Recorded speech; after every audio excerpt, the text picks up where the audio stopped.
Sumber hukum tata negara dan konvensi ketatanegaraan. Yang pertama, sumber hukum tata negara. 1. Konvensi, Undang-Undang, Undang-Undang Dasar Negara GRONDWET dalam bahasa Belanda, CONSTITUER dalam bahasa Perancis merupakan peraturan perundang-undangan yang tertinggi pada suatu negara dan merupakan hukum dasar negara tertulis yang mengikat dan berisi aturan yang harus ditaati. Tata urutan perundang-undangan menurut Undang-Undang Nomor 10 Tahun 2004 adalah sebagai berikut. 1. UUD 1945. 2. UU Peraturan Pemerintahan Pengganti UU. 3. Peraturan Pemerintah. 4. Keputusan Presiden. 5. Peraturan Menteri, Instruksi Menteri. 2. Peraturan ketatanegaraan. Kebiasaan merupakan sumber hukum yang ada dalam kehidupan sosial masyarakat dan dipatuhi sebagai nilai-nilai hidup yang positif. Selain istilah kebiasaan, custom dikenal pula dengan istilah adat istiadat yang mengatur tata pergaulan masyarakat. Syarat-syarat suatu adat istiadat dan kebiasaan menjadi hukum kebiasaan atau hukum tidak tertulis. 1. Syarat material, yaitu kebiasaan tersebut berlangsung secara terus-menerus dan dilakukan dengan tetap. 2. Syarat psikologis, yaitu ada keyakinan warga masyarakat bahwa perbuatan atau kebiasaan itu masuk akal sebagai suatu kewajiban. 3. Syarat sanksi, yaitu ada sanksi apabila kebiasaan itu dilanggar atau tidak ditaati oleh masyarakat. 3. Jurisprudensi. Jurisprudensi adalah putusan hakim yang memuat peraturan tersendiri dan telah berkekuatan hukum tetap, kemudian diikuti oleh hakim lain dalam peristiwa yang sama. Pengertian jurisprudensi di negara-negara Anglo-Saxon yang menganut tradisi hukum common law, Inggris dan Amerika, memiliki arti yang luas, di mana jurisprudensi dapat diartikan sebagai ilmu hukum. Jenis jurisprudensi dalam arti luas sebagai putusan hakim atau hukum yang dibuat oleh pengadilan. 1. Jurisprudensi tetap, yaitu semua putusan hakim yang telah berkekuatan hukum tetap dan sifatnya yuridis murni. 2. Jurisprudensi tidak tetap, yaitu semua putusan hakim terdahulu yang tidak didasarkan pada standard ares, atau putusan hakim yang tidak didasarkan pada putusan hakim yang telah berkekuatan tetap. 3. Jurisprudensi semi-yuridis, yaitu semua penetapan pengadilan berdasarkan permohonan seseorang yang hanya berlaku khusus pada pemohon. 4. Jurisprudensi administratif, yaitu surat edaran Mahkamah Agung (SEMA) yang hanya berlaku secara administratif dan mengikat intern dalam lingkup peradilan. 4. Traktat. Traktat disebut juga dengan istilah konvensi atau perjanjian internasional. Traktat atau perjanjian antar negara adalah suatu perjanjian internasional setara dua negara atau lebih. Traktat dapat dijadikan sebagai sumber hukum formal jika memenuhi syarat formal tertentu. Misalnya perjanjian antar negara yang biasa dilakukan oleh pemerintah Indonesia harus disahkan oleh kedua belah pihak agar mengikat negara peserta traktat.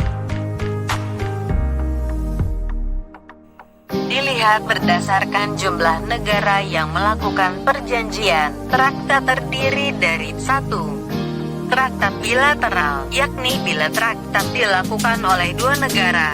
Misalnya perjanjian internasional yang dilakukan antara pemerintah Indonesia dengan pemerintah Filipina tentang pembatasan penyelundupan dan bajak laut. 2. Traktat multilateral, yakni jika menjadi pihak dalam perjanjian tersebut dilakukan oleh lebih dari dua negara. 3. Traktat korektif, yakni traktat yang memberikan keterbukaan kepada negara-negara untuk turut serta dalam perjanjian tersebut. Misalnya Piagam PBB, Konvensi-konvensi Jenewa 1949 tentang perlindungan korban perang dan protokol-protokol tambahan. 5. Doktrin. Doktrin merupakan pendapat atau bajaran ahli hukum yang terkemuka dan mendapat pengakuan dari masyarakat. Misalnya pemeriksa perkara atau dalam pertimbangan putusannya menyebutkan ahli hukum tertentu. Dengan demikian, hakim dianggap telah menemukannya dalam doktrin, sehingga doktrin yang demikian telah menjadi sumber hukum formal. Selanjutnya yang kedua yaitu konvensi ketatanegaraan. Suatu konvensi ketatanegaraan harus memenuhi ciri-ciri sebagai berikut. Konvensi ketatanegaraan itu berkenaan dengan hal-hal dalam bidang ketatanegaraan. Kemudian konvensi ketatanegaraan tumbuh, berlaku, diikuti dan dihormati dalam praktek penyelenggaraan negara, serta konvensi sebagai bagian dari konstitusi. Apabila ada pelanggaran terhadapnya tak dapat diadili oleh badan pengadilan. Untuk dianggap sebagai konvensi, suatu norma tidak tertulis harus memenuhi persyaratan-persyaratan yang jelas. Apabila syarat terciptanya kebiasaan itu diberlakukan pada kebiasaan ketatanegaraan, maka konvensi ketatanegaraan sebagai kebiasaan akan terbentuk melalui proses yang relatif lama.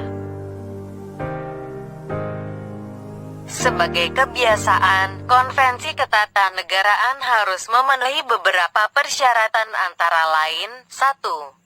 Harus ada presiden yang timbul berkali-kali. 2. Presiden yang timbul karena adanya sebab secara umum dapat dimengerti atau dapat diterima. Dan 3. Presiden itu karena adanya kondisi politik yang ada.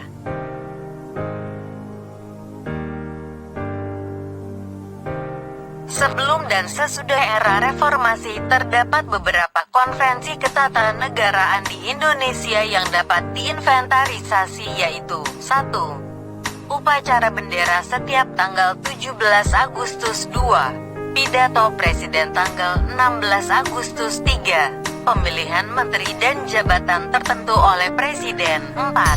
Foto Presiden dan Wakil Presiden di kantor pemerintahan. 5. Pemberian gerasi, amnes abolisi, atau rehabilitasi. 6. Program 100 hari kerja. 7. Menteri non-departemen. 8. Presiden RI menjelaskan tentang era PBN, rancangan anggaran pendapatan belanja negara. Kepada DPR, 9. Pengambilan keputusan oleh MPR, Majelis Permusyawaratan Rakyat. Berdasarkan inventarisasi konvensi ketatanegaraan yang sudah ada sejak era reformasi, dapat dilihat bahwa tradisi yang sebelumnya berbentuk hukum tidak tertulis perlahan-lahan mulai diformalkan dalam norma tertulis. Pelaksanaan upacara bendera setiap tanggal 17 Agustus merupakan agenda rutin ketatanegaraan di seluruh wilayah Indonesia.